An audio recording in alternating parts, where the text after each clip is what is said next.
அருமையான தேவன் ஜனமே, உங்கள் ராஜா பாஸ்டர் திரும்ப உங்களோட பேசுகிறேன். முழு பலத்தோடு அவருக்கு ஊழியம் செய்யுங்க.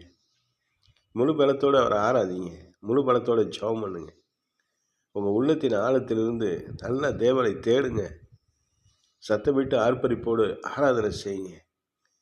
பரலோகத்தின் தேவனானவர் உங்களுடைய எல்லா தேவைகளையும் சந்திக்க வல்லவர். கர்த்தரே தேவன், அவர் நித்திய தேவன். அவர் ஒருவரே பெரிய அற்புதங்களை செய்கிறவர். அவரால் செய்யக்கூடாத அதிசயமான ஒரு காரியம் இல்லை. நெருக்கத்தின் நேரத்திலும் போராட்டமான சூழ்நிலையிலும் உங்களை காக்க வல்ல மீட்பர் அவர். உங்களுக்காக யாவையும் செய்வார். நல்ல ஜெபிக்கிற மனிதர்களோடு இணைந்து ஜெபிக்க ஆரம்பிங்க.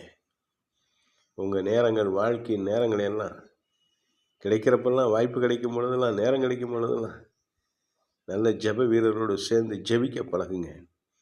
உங்கள் எல்லைகளிலே தேவதூதர்கள் உங்களுக்கு பணிவிடை செய்வார்கள். ஜெபம் மிக முக்கியமானது. ஜெபிக்கிறவர்கள் மிக விசேஷமானவர்கள்.